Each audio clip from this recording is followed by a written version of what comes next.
Okay, so we'll first start off with your name. I'm Ray Pennock. And when and where were you born? I was born and raised in Meadowdale. So you grew up in Meadowdale? Did you stay there throughout? Where the St. Thomas More Catholic Church is where I was born and raised, on a 10-acre fruit farm. Wow. What kind of fruit? Just every kind A wide of fruit? variety, primarily cherries, sweet cherries. Mm-hmm. Did you work on that farm then when you were younger? All my youth. Yeah. Did you stay in Meadowdale as an adult, or did you move away from Meadowdale? I was living at home primarily as my residence, but of course at 18, off to the Army, and then I lived on campus at the University of Washington, but home base was still Meadowdale. Mm-hmm. That's awesome. So you said you went into the Army. How long were you in the Army then? Well, I was in the Army from 1943 to 45. Primarily was at Camp Roberts in California in 43 and 45, taking basic training, and then becoming the start of my personnel administration career. I became a corporal as an Army personnel clerk, which I was until the manpower requirements in the backup of D-Day.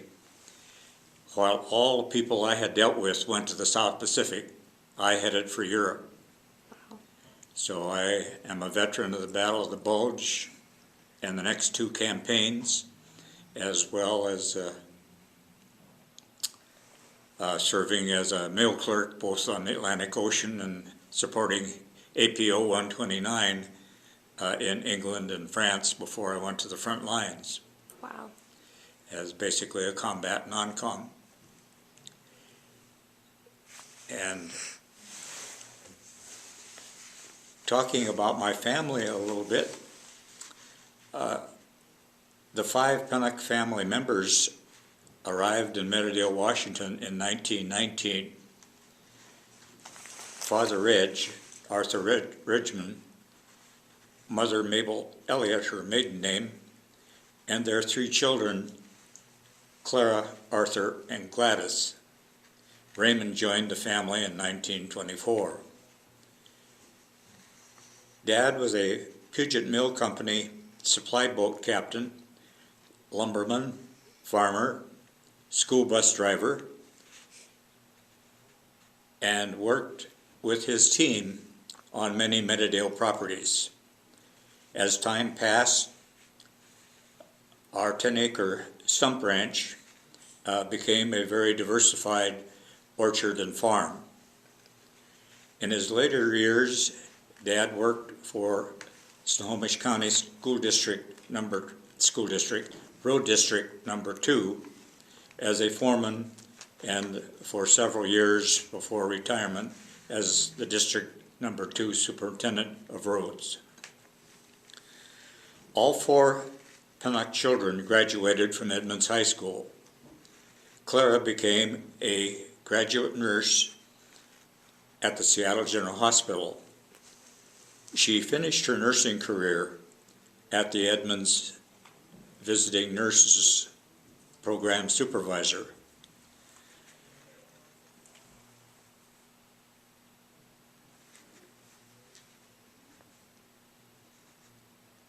My brother Art graduated from the Seattle Metropolitan Business College in accounting, and he served as a bank manager before opening his own accounting business in South Everett. He served in the Army during World War II in the South Pacific. My sister Gladys became a Navy officer's wife and was in Hawaii on December 7th, 1941. She created several dozen absolutely beautiful ornaments from goose and duck eggs, and had many other artistic abilities. After service in the war, I returned to the University of Washington, majoring in personnel administration, and served in that field for 32 years for the Boeing Company.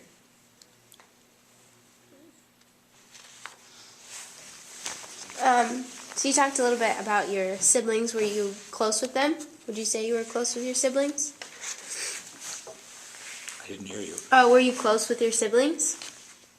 Like, were you close with your brother and sisters? Oh, very much. In fact, I'm at 11 o'clock tomorrow attending my older sister's Gladys's funeral. Oh, I'm sorry.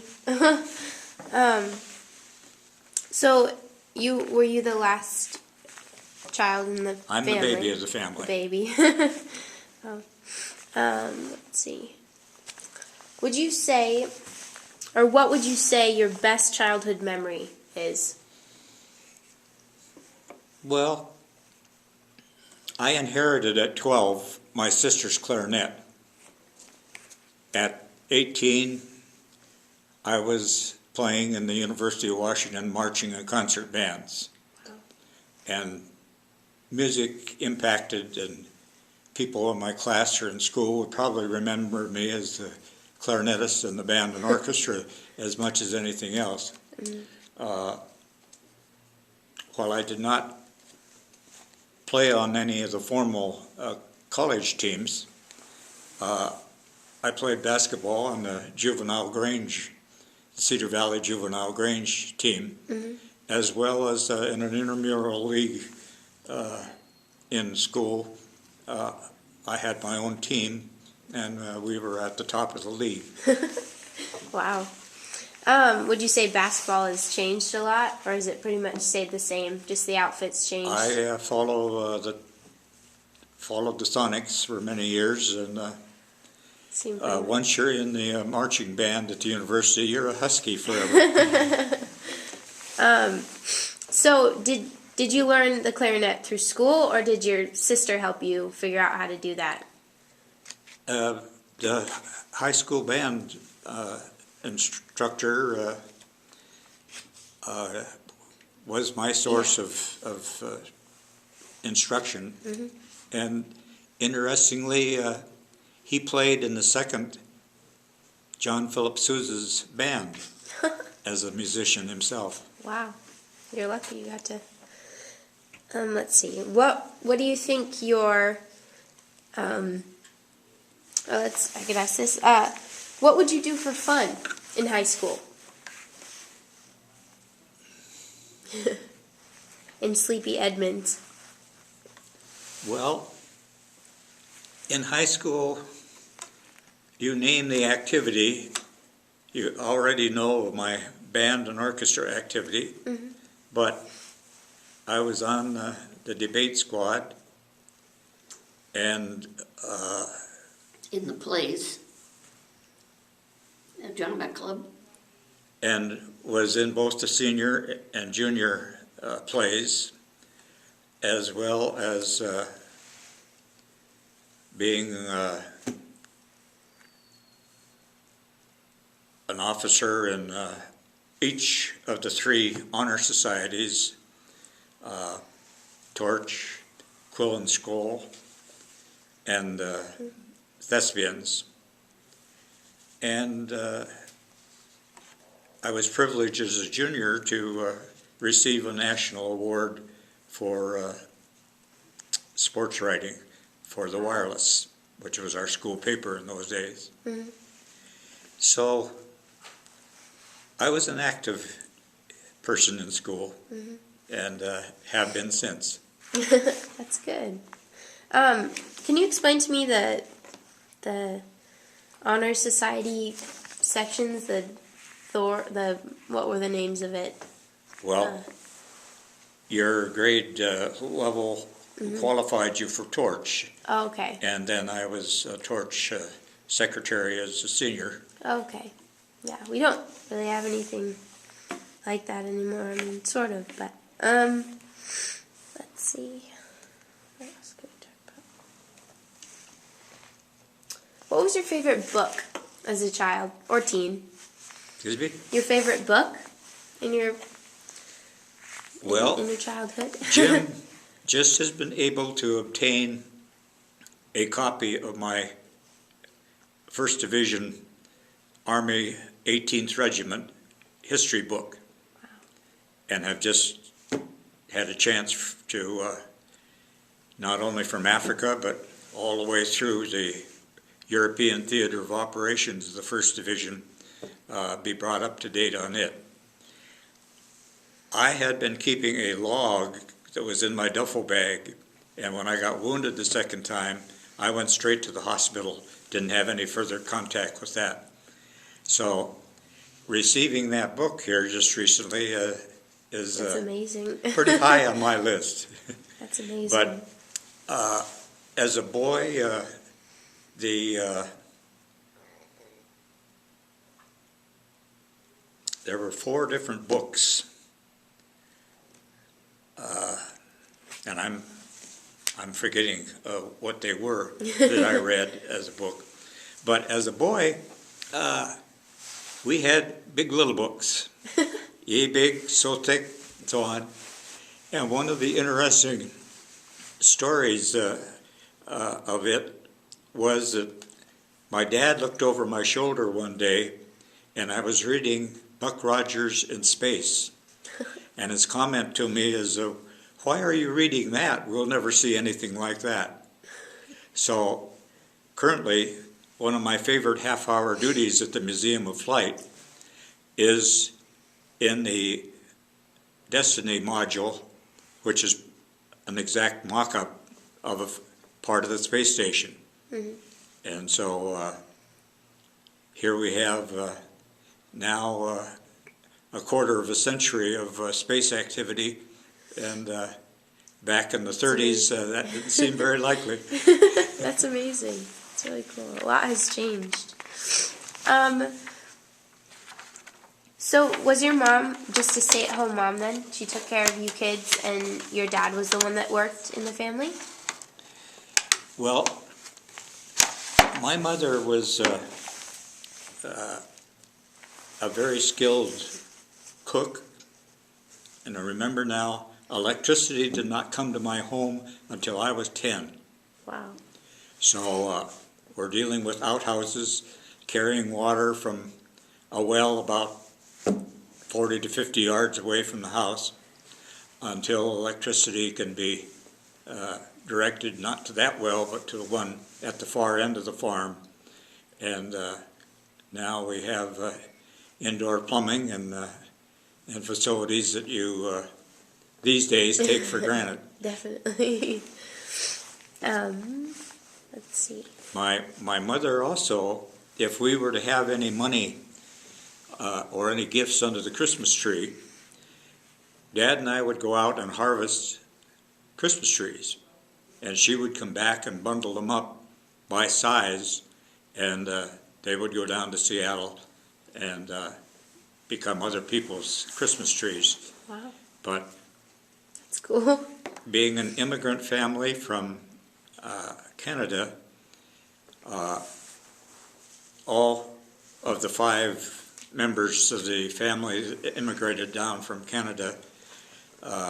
Dad homesteaded on the prairies outside of Irma, Alberta, Canada. Okay. And my 3 brothers and sisters were all born at that location in Canada. Wow, that's cool. Did your either of your parents have relatives that stayed in Canada then, or were they the only ones that came to? Were they the only ones that came to America back then, or did any of their siblings or They just the came only down ones? here as the first West Coast Pennock folks, as far as we know.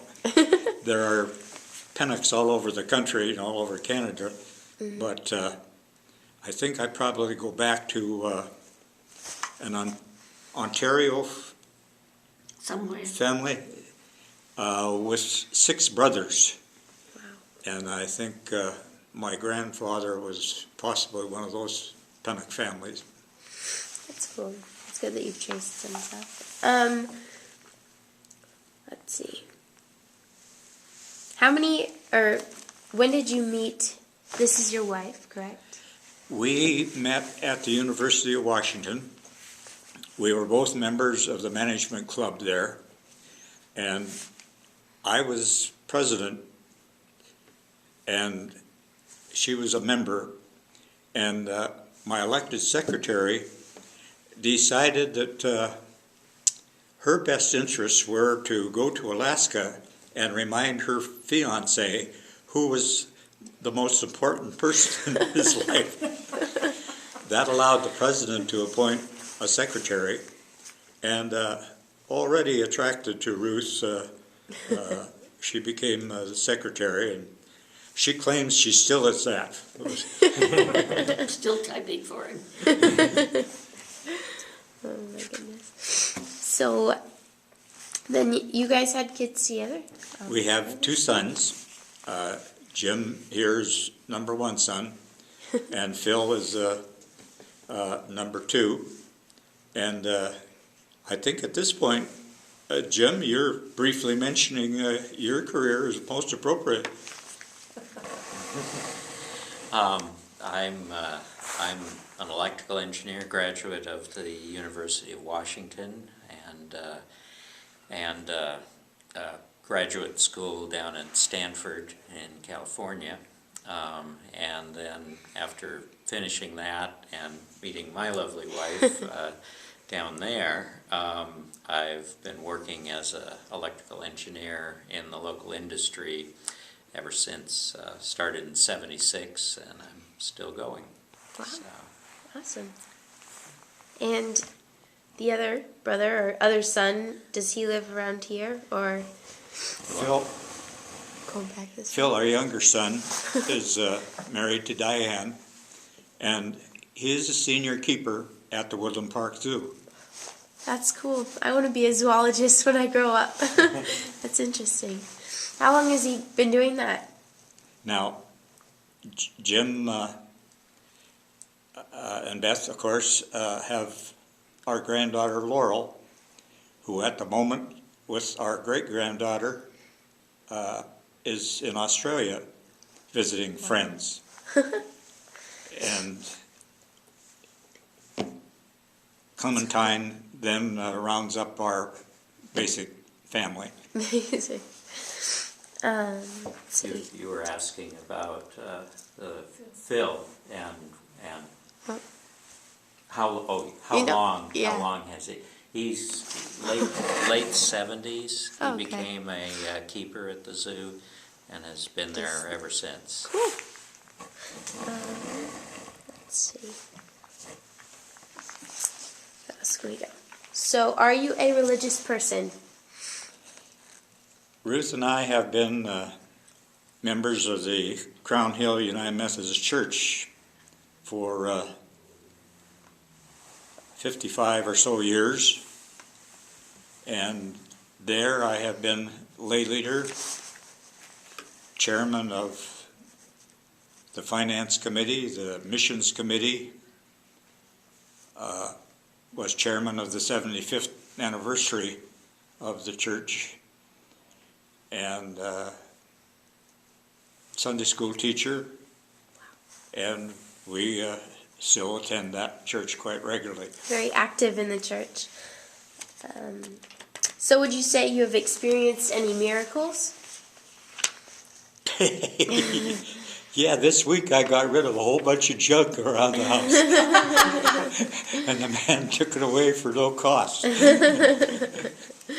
But to have survived the 3 campaigns in combat, yes, Pretty that's a lucky. miracle. Yeah. What would you say, or do you believe in an afterlife? I will be mentioning that my sister has joined her husband's spirit in heaven in the my remarks tomorrow at her funeral.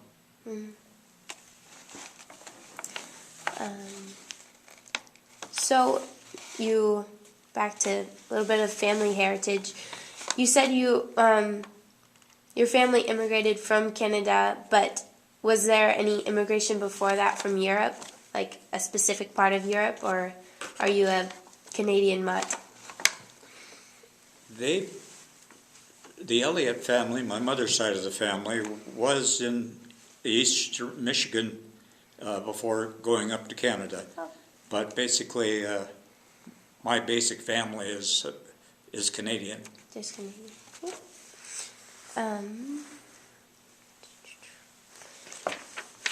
Back to the beginning.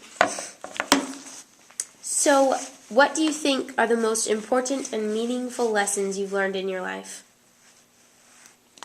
Well, growing up on the farm, there was always lots of work to do.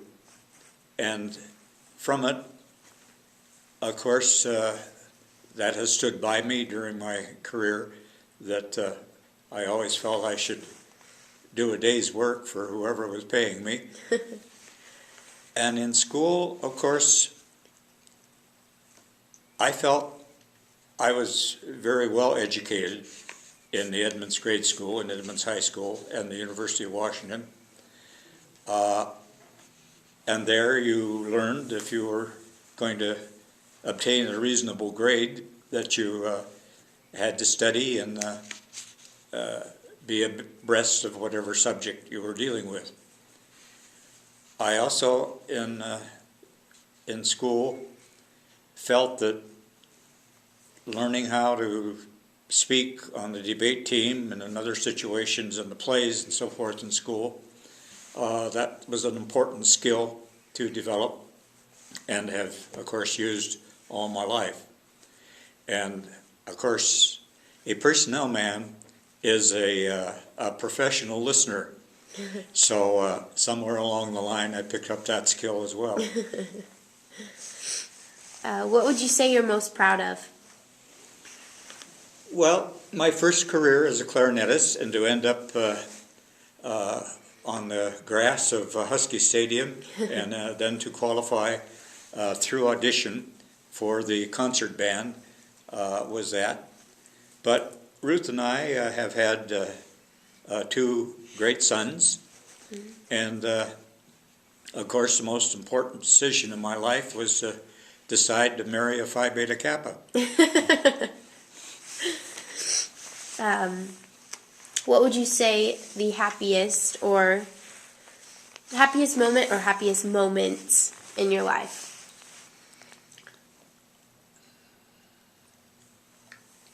Well, we have been able to attend 4 World's Fairs. The 1962 Seattle one, the 64 World's Fair in New York, the 74 Fair in Spokane, and then the 1986 World's Fair up in Vancouver, British Columbia, which we attended 3 times. And one of the intriguing parts of one of our visits is we had taken, up at Vancouver, is we had taken our neighbor with us. And Betty had the habit of wearing absolutely attractive sweaters with animals on them. And on one occasion, I was going down an exhibit at the fair, and all of a sudden I turned around and there were several exhibits behind me, and I couldn't figure out why, because I really didn't think the exhibits on that particular row was our particular interest. And then when they caught up with me, why, I said, "What took you so long?" And Betty said, "Everybody wanted to ask about my sweater." Oh my goodness. That's funny. Let's see. How would you like to be remembered? I have already been remembered. The Ballard chapter of the Rotary International has made me a J. Paul Harris Fellow for my community service. Mr. Harris is the founder of Rotary. Wow. Amazing. And in 1938, my title of a paper that the teacher insisted us compose, the title of it was Aviation as a Career. So 32 and a half years at Boeing as a personnel man, and now 25 years at the Museum of Flight as a docent. What do you think? Don't you think I fulfilled that paper pretty well? Definitely. Do you want to explain what that Museum of Flight or Boeing thing that you had with? Explain what that was.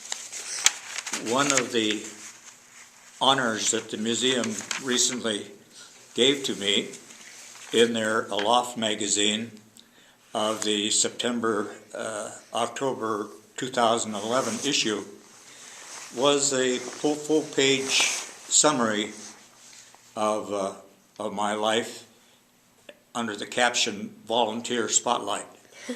So wow. This is the monthly magazine of the Museum of Flight. That's awesome. And I sleep under an Indian chief's blanket given to me for my service to the United Methodist Native American Urban Outreach Program back a decade or so ago. And of course you're looking at me with a Museum of Flight jacket with a gold emblem on it representing 5,000 hours of volunteer service at the museum. Wow. You're really dedicated to that. It's awesome. Ray, you might want to tell her the other volunteer jobs that you've done. Thank you, Beth.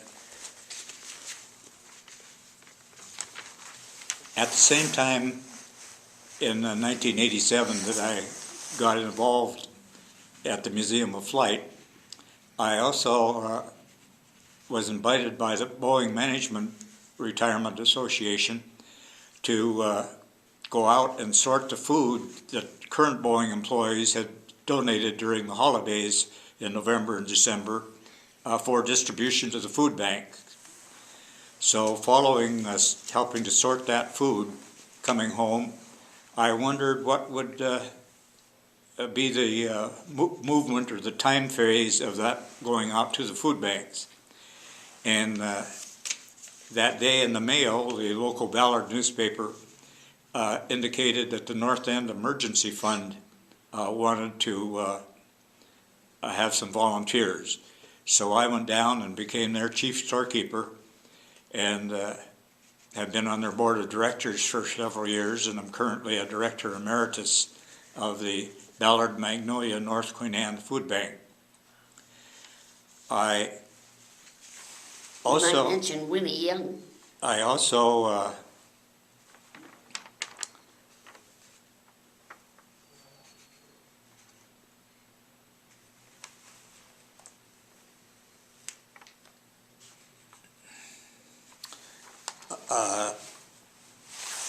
during my activities in the community, when Jim and Phil were in Scouts, I was a Boy Scout merit badge counselor and a junior achievement advisor, and I am a past secretary and president of the Lost Lake Property Owners Association up on Camino Island, past president of the Old Settlers of South Snohomish and North King County, and I followed my father in that role. I've mentioned being a docent at the museum and my different activities at church. I also was on the board of directors of the Ballard Family Center and was involved in the requirement by the state for advanced planning for the Crown Hill Ballard community here a few years ago. Wow. You've done a lot of volunteer work. You deserve all the awards you can get. So is there anything about Edmonds, Edmonds history or Edmonds High School, Edmonds Schools that you'd like to add that we didn't talk about? Like your experience in the schools a little more in depth or anything? The Meadowdale I grew up in, of course, was before asphalt and concrete.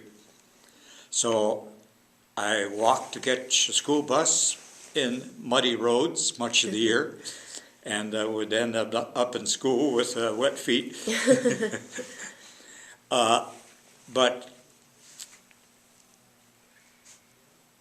the area of South Snohomish County that, of course, Edmonds High School is serving, and the other high schools now, but it was on the edge back in the late 20s, early 30s of the metropolitan spread of Seattle.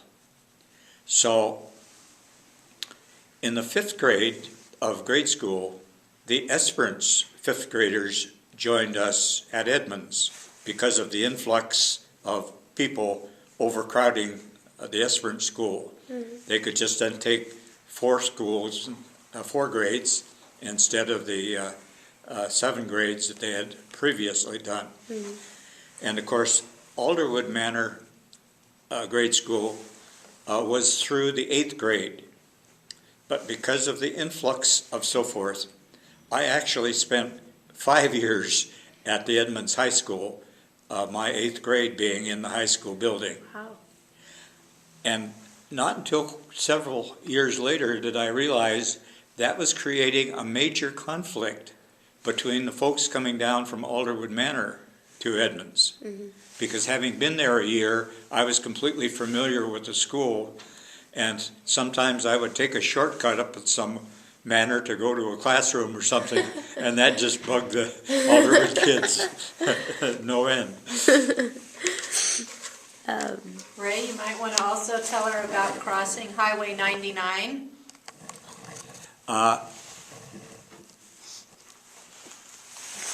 We were, of course, on the farm from 1919, well before Highway 99 was built. And taking the horses down across 99 the first time, my dad very carefully cautioned me, now if you see a car coming in either way, you wait until they pass. So on my first trip down with the horse and wagon, not a car in either direction, and so we leisurely crossed it. The last time, a few years later, we galloped across. Wow. And 99 would have been gravel and dirt then? In what? 99 was it gravel and dirt, or was it, when did it become paved? Do you know? Well, as Dad became foreman for the South End area here, and the population, of course, increased the amount of money. Yeah. Why, blacktop and activity went on, but Yeah. I rode my bicycle down to Edmonds. The Beverly Park Road was paved on the real snaky part of the road, Yeah. but only that far. Okay. At one point on it, you make a 90-degree turn and come east, and from that way all the way up to Everett, it was gravel during the 20s and 30s. Wow. But in the late 40s and in the 50s, then we started becoming a much more easily traveled area. You see, the mud, after a snowstorm or a freezing period of time, the mud became absolutely soft. And if you were lucky as you were driving your car along and the wheels dropped down into that soft, the softer area, if your back wheels was still on solid ground, maybe you could back out and go around somebody. But Dad frequently got a call at home, could you bring the team over and pull my car out of the mud? So Wow. that was the type of road construction, and that made Lower Meadowdale and Upper Meadowdale really two distinctly different communities. Mm. So you went all the way down to Perrinville to go on the Lower Meadowdale Road, or went down the very steep hill, the Meadowdale Road hill. That was the only direct access, and with the muddy roads, if you didn't need to do it, why you went there. And as I say, electricity and the telephone did not come to our home until I was 10 in 1934. So again, that limited communication. And 99, once it was in, to call across 99 was long distance. Wow. Because Meadowdale and Edmonds was served by the Meadowdale telephone exchange, and a different telephone company was on the east side of 99. In other words, if you had a business on 99 on the west side, to call to the business directly in front of you across the street was long distance. So some of the businesses there had two phones to allow their customers from either side of 99 to call without paying a toll. Wow. That's different. I heard another question that Sydney was asking, though, about 99. When it was constructed, was it paved from the beginning, or was it a gravel road when it started? Basically, 99, Jim, was chartered through areas that there was no road. So to me, 99 was always concrete. Okay. In fact, at Hemlock Road, there wasn't any. You went across the right-of-way for 99 on up to what was called Cedar Way in those days, but there wasn't a roadway in the 99 right-of-way. Okay. So we've got about 2 minutes left. Is there another story or something important that you'd like to talk about before we end? Well, I would say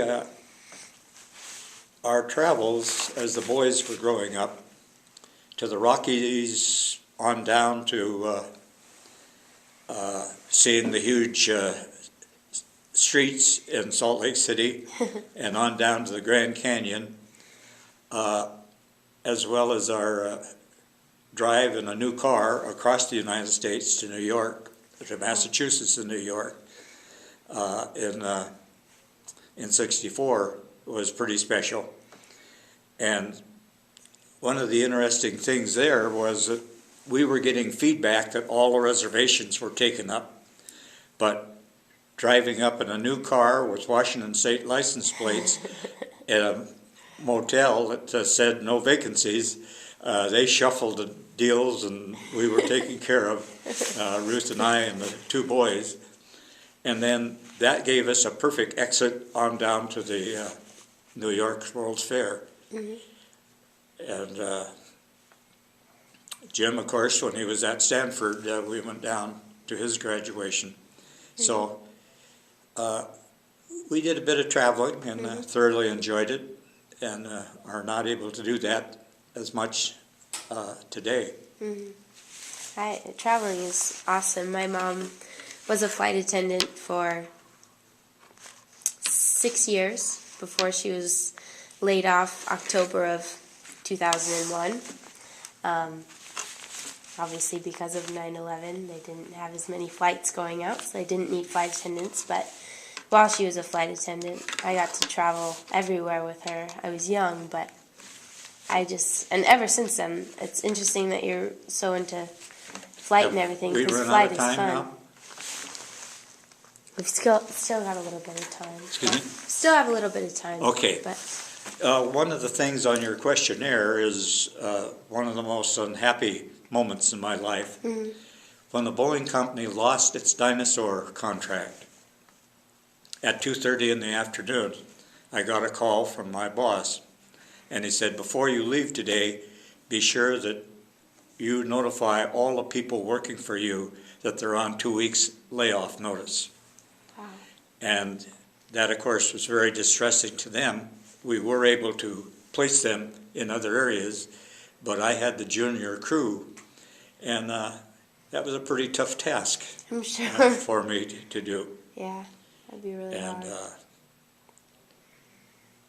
at Christmas time, as a boy, Canadian friends from Canada lived in Granite Falls and had the Granite Falls gas station and motel on the west side of Granite Falls. And if we were up there at Christmas, they would be down at our place for New Year's, or vice versa, year by year. Mm-hmm. And while the event was excellent, in the open type window touring cars of that time, that became a mighty cold ride for me in the back seat. Yeah. Would you guys like to add anything? Ask any questions? Anything? You just might want to talk about sending the food down to the Pike Place Market, packing the cherries. Oh, your mother packing the cherries. Oh, with sweet cherries, primarily the Lambert, our primary product, Mother would take a small box, which would hold about 15 to 20 pounds, and take the very best cherries out of the picking and individually place them in a row at the bottom of the box, row after row after row after row. With the stems up. And then the loose pack was poured on top of that, and the top of the box then nailed down. Then as it went to a retail store, it was turned around, and what had been the bottom was removed, and that lay a beautiful Perfect. row of Lambert cherries now for retail store display.